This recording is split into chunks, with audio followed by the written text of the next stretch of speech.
సామెతల గ్రంథం 31:10 నుండి 31 వరకు ద క్యారెక్టరిస్టిక్స్ అనగా గుణవతిలో ఉండే లక్షణాలు గమనిస్తే ఎవరు గుణవతి అంటే గుణవతి అని ఎవరిని అంటారు అంటే మన గుణవతి అయిన భార్య జ్ఞానము గల భార్య, లేక గుణవతి అయిన స్త్రీ జ్ఞానము గల స్త్రీ, ఎ వైస్ ఉమెన్.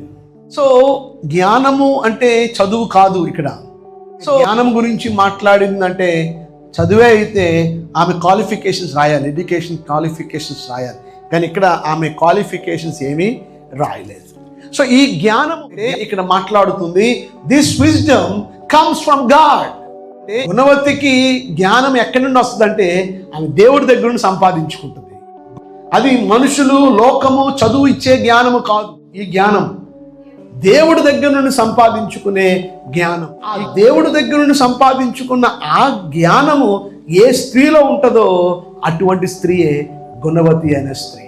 ఏ స్త్రీలతో ఉంటుందో ఆమెలో ఎలా నడవాలో, మాట్లాడాలో, ఎలా జీవించాలో. Wisdom teachers knowledge how to behave. చాలా మందికి ఎలా నడవాలో తెలియదు. కొంతమంది సంఘంలో ఎలా కూర్చోవాలో కూడా కొంతమంది తెలియదు, ఎందుకంటే వారి జ్ఞానం లేదు వారికి. కొంతమందికి సమయానికి రారు. 8:30కి ఆరాధన అంటే 9:30కి వస్తారు. జ్ఞానం లేనివారు, అయ్యో నేను సమయానికి నేను వెళ్ళకపోతే నేను ఆరాధన మిస్ అయిపోతాను, నేను బల్ల మిస్ అయిపోతాను, నేను వాక్యం మిస్ అయిపోతాను. అమెరికాలో 8:30కి ఆరాధన అంటే అందరూ 7:30కే వచ్చి కూర్చుంటారు. ఎందుకో మీకు తెలుసా? 7:30కి ఎందుకు వస్తారు మీకు తెలుసా? ఎందుకంటే మిగతా వారితో సహవాసం చేయడానికి, మిగతా వారితో మాట్లాడడానికి. అందరూ ఒకరికొకరు పలకరించుకుంటారు, ఒకరికొకరు గ్రీటింగ్స్ చెప్పుకుంటారు, ఒకరికొకరు సెకండ్స్ ఇచ్చుకుంటారు. ఎవరు ఆలస్యంగా రారు. కొంతమంది 8:30 ఆరాధన అంటే 10 గంటలకు వస్తారు. ఎవరాళ్ళు వచ్చేది చెప్పండి? బుర్రలేని వాళ్ళు అందరూ. 6 గంటలకు ఆరాధన, 5:45కి ఆరాధన, ఎవరు 8:30కి వస్తున్నారు. వాళ్ళు ఎందుకు వస్తున్నారు? వాళ్ళు జ్ఞానం లేక.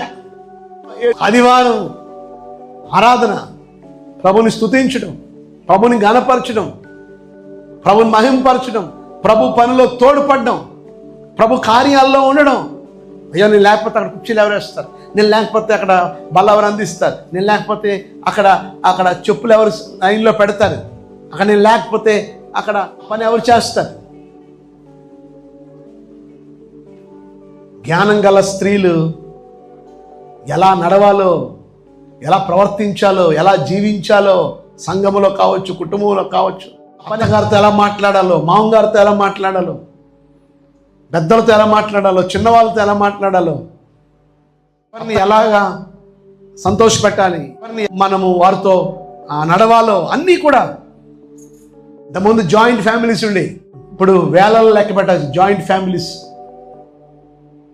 ఎక్కడో రేరుగా కనపడుతున్నాయి. ఇప్పటికీ కూడా వాళ్ళ 5 బ్రదర్స్. వారు ఏ షాప్ ఓపెన్ చేసినా మనల్ని పిలవకుండా ఉండరు. వారు పెద్ద ఆయన పేరు రామ్ కుమార్, రెండో ఆయన పేరు ఇంకొక పేరు, చాలా పేర్లు ఉన్నాయి. 5 వాళ్ళు. ఇప్పటికీ కూడా ఒకటే కొండ. ఎవరి బిజినెస్ వాళ్ళే. సారీ బిజినెసే కాదు, మార్బుల్ బిజినెస్ ఉంది, ఇంకో బిజినెస్ ఉంది. ఎవరికి ఎంత కావాలో అంత తీసుకుంటారు. ఒకరు యూరప్ వెళ్ళిపోతారు, ఒక అమెరికా వెళ్ళిపోతారు. ఎవరి దాళ్ళు ఖర్చు పెడతారు, అన్నీ లెక్క, అన్నీ కరెక్ట్గా. ఇప్పటికీ కూడా పెళ్ళైపోయి పిల్లలు, మనవలు, మనవరాళ్ళు అందరూ వచ్చేసరే కానీ ఒకటే కొండ. ఎవరు ఎలా నడవాలో, ఎలా ఉండాలో, ఎవరిని ఎలాగ సాటిస్ఫై చేయాలో, సంతృప్తి పరచాలో, అది అందరికీ రాదు ఆ టాలెంట్. ఆడపడుచులతో ఎంతమంది సఖ్యతగా ఉంటున్నారు చెప్పండి? గొడవలు, దెబ్బలాట్లు. తండ్రి చెప్తున్నాడు, మా పెద్ద బాబు అమెరికాలో ఉద్యోగం, మా కోడలు కూడా అమెరికాలో ఉంటుంది, ఇద్దరు 5 లక్షలు సంపాదిస్తారు. మా చిన్న బాబుకు కూడా పెళ్ళయింది. మా చిన్న బాబు కెనడాలో ఉంటాడు, ఆయన ఒక 10 లక్షలు సంపాదిస్తాడు, ఇద్దరు కలిసి. మా అమ్మాయి యూరోప్లో ఉంటుంది, పెద్ద అబ్బాయి అమెరికాలోనంట, చిన్న అబ్బాయి ఏమో కెనడాలోనంట, పాప ఏమో యూరోప్లో. అప్పుడు ఆ సహోదరుడు అడిగాడు, మరి మీరు ఎక్కడ ఉంటున్నారు? నన్న మిమ్మల్ని మీరు ఎక్కడ ఉంటున్నారు? నేను అనాథ శరణాలయంలో ఉంటున్నాను. 3 పిల్లలు, ఒక అమెరికా, కెనడా, యూరప్. కానీ తండ్రి ఎక్కడున్నాడు చెప్పండి? అనాథాశ్రమం. ఎందుకంటే ఆ తండ్రి వాళ్ళతో ఉండడం కోడలికి ఇష్టం లేదు. ఒక ఓల్డేజ్ హోమ్లోకి తోస్తారు. జ్ఞానం గల స్త్రీ అయితే అత్తని అత్తగా చూడవు, తల్లిగా చూస్తావు. నువ్వు జ్ఞానం గల స్త్రీ అయితే నువ్వు నీ మరిదిని నీ సొంత కుమారుడిగా చూస్తావు, నీ మామగారిని నీ సొంత తండ్రిగా చూస్తావు. సో ఎలా నడవాలో, ఎలా జీవించాలో తెలుసుకోవడమే ఏంటి చెప్పండి? జ్ఞానం. ఇంకా ఈమెలో జ్ఞానం ఉందని ఎలా చెప్పగలం? గుణవతిలో జ్ఞానం ఉందని ఎలా చెప్పగలం? ఎవరైనా గెస్ట్ చేస్తారా? ఈమె జ్ఞానం గల స్త్రీ అని ఎవరినంటారు? గుణవతిని. ఎవరు గుణవతి? ఎలా చెప్పగలరు ఈమె జ్ఞానం గలదని? అమ్మా, ఆమె చేసే పనులు బట్టి. Okay, good. అది మొదట్లో వచ్చేది, ఎలా పని చేస్తుందో, ఎలా ప్రవర్తిస్తుందో అలా. ఇంకా ఈమె జ్ఞానం గలదని ఎలా చెప్పగలను అమ్మా? అందుకే నేను మిమ్మల్ని 10 నిమిషాలు మళ్ళీ చదవమని చెప్పింది. అందుకే చదవండి ఒకసారి. 26వ వచనం చదవండి. 31:26. జ్ఞానము కలిగి తన నోరు తెరుచును, కృపగల ఉపదేశము ఆమె బోధించును. ఏంటంట? జ్ఞానము కలిగి తన నోరు తెరుచును. గుణవతి అని ఎలా చెప్పగలను? తన నోరుని అదుపులో పెట్టుకుంటుంది. ఇష్టం వచ్చినట్టు గైగైలాడదు. ఎప్పుడు మాట్లాడాలో అప్పుడే మాట్లాడుద్ది. ఎప్పుడు నోరు తెరవాలో అప్పుడే నోరు తెరుస్తుంది. ఇచ్చినారా మీరు అందరూ? చాలా కుటుంబాల్లో గొడవలకు కారణం, విడిపోవడానికి గల కారణాలు చెప్పండి. ఈ నోరు కంట్రోల్గా లేకపోవడం వల్ల. ఉదయాన్నే వీపు చెప్తుందంట. నీకుంద వీపు, ఆ వీపు చెప్తుందంట. దేనికి? నోరుకి. ఇగో నువ్వు జాగ్రత్తగా ఉండు, ఎక్కువ తక్కువ మాట్లాడద్దు. నువ్వు ఏదో మాట్లాడేసావు అనుకో, నువ్వు బాగానే ఉంటావు. నా ఈపే విమానం మోత అయిపోద్ది. కొంచెం కొంచెం కొంచెం కొంచెం నిదానంగా మాట్లాడి. ఎన్నిసార్లు చెప్తుందంట ఈపు. దేనికి? కానీ దీనికి నరం లేదు. కానీ ఏదేదో ఏదేదో ఏదేదో మాట్లాడేసి. మీరు అలా మాట్లాడుతున్నారా? మీ భర్తతో సెంటర్ ఫ్రెష్ లాగా అందరితోనే గొడవ చేసుకుంటున్నారా? అందరితో అల్లరి చేసుకుంటున్నారా? గోలగోలు చేసేసుకుంటున్నారా? అయితే నువ్వు జ్ఞానం గల స్త్రీ కాదు.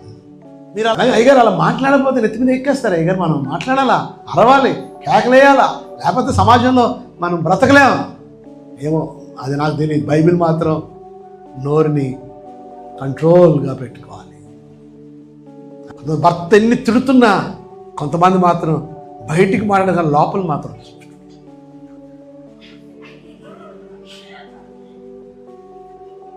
ఏం మాట్లాడుతున్నా? ఏం మాట్లాడలేదండి. ఏం మాట్లాడదా? నీ కాలు పడిపోను కాక, నీ చెయ్యి పడిపోను కాక, నాలాంటి భక్తి గల దాన్ని తిడతావా? ఏ లారీ కింద పడి చచ్చిపోతే నా పేరు అసలు పైడమే కాదు. కొంతమంది కోపతాపాలతో ఏవో శాపనార్థాలు పెట్టేస్తారా భర్తని. నీ భర్తకి శాపనార్థాలు పెడితే రేపు నీ భర్తకి నిజంగా ఆ శాపాలు తగిలితే నష్టం వచ్చేది ఎవరికి? నీకు, నీ కుటుంబానికే కదా. సో ఈరోజు జ్ఞానం గల స్త్రీ తన నోరుని ఏం చేస్తుందట చెప్పండి? కంట్రోల్గా పెట్టుకుంటుంది. కంట్రోల్గా పెట్టుకుంటుంది. దేవుడు మనకి ఒక నోరు ఇచ్చాడు, 2 నోరులు ఇచ్చాడా? ఒక నోరు 2 చెవులు ఇచ్చాడు. అంటే అర్థం ఏంటి? ఎక్కువ వినాలి, తక్కువ మాట్లాడాలి. కానీ మన రివర్స్, ఎక్కువ మాట్లాడతాం, తక్కువ వింటాం. దేవుడు కానీ రివర్స్ చేసి మనకు ఒక చెవి ఇచ్చి 2 నోరులు ఇస్తే, సో మూడో ప్రపంచ యుద్ధం ఇన్ని రోజులు ఆలస్యం ఉండేది కాదు, ఇంకా ముందే వచ్చేసి. సో ఈరోజు దేవుని బిడ్డలుగా ఈరోజు మీరు ఇక్కడి నుంచి వెళ్ళిన తర్వాత, స్త్రీల మీటింగ్ నుంచి వెళ్ళిన తర్వాత, ఏంటి మా ఆవిడేంటి ఇలా మారిపోయింది, ఏంటి అస్సలు ఒక్క మాట కూడా మాట్లాడట్లేదు, ఎన్ని మాట్లాడినా అలాగే మౌనంగా ఉంటుంది. ఒకవేళ ఇంకా గట్టి గట్టిగా అరుస్తున్నాడు అనుకో, ఇంకా గట్టి గట్టి కేకలేస్తున్నాడు అనుకోండి, మీరు ఒక మాట అనొచ్చు, మీరు కోపంలో కూడా చాలా అందంగా ఉంటారండి అనే ఒక మాట అనండి. అంతే, కూల్ అయిపోతాడు అంతే.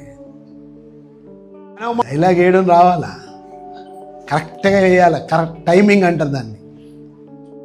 ఈరోజు నీ భర్త ఎటువంటి వ్యక్తి అయినప్పటికీ కూడా, అతడు ఆత్మీయుడి కాకపోయినా నీ ఆత్మీయతను బట్టి బైబిల్లో రాయబడిన పేతురు రాసిన పత్రికలో భార్య యొక్క పవిత్ర ప్రవర్తన ద్వారా నీ భర్తను ఏం చేయొచ్చంట, రాబట్టుకోవచ్చు. చాలా సంఘాల్లో 50% మంది లేక 70% మంది లేక 80% మంది స్త్రీలు ఉంటే సంఘంలో 20% మందే ఉంటారు. 80% ఆడవారు, 20%.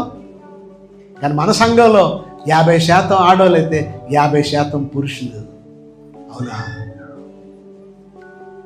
ఈరోజు సమపాలనగా ఉండాలి అంటే చెప్పండి, భార్యగా నీ భర్తను ఏం చేయాలా?